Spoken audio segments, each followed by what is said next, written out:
सकाळी 3 वाजता उठून आम्ही लवकरच निघालो होतो जीवदानी देवीला. 6 वाजता आमची ट्रेन होती आणि बरोबर 7 वाजता आम्ही जीवदानी देवीला पोहोचलो होतो.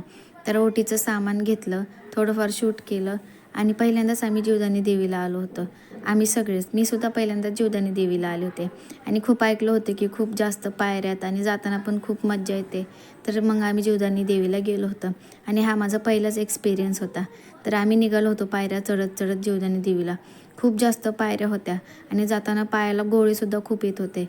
जाताना पाय इतके दमले होते की काय सांगू. शूटसुद्धा नव्हतं केलं त्यानंतर मध्ये.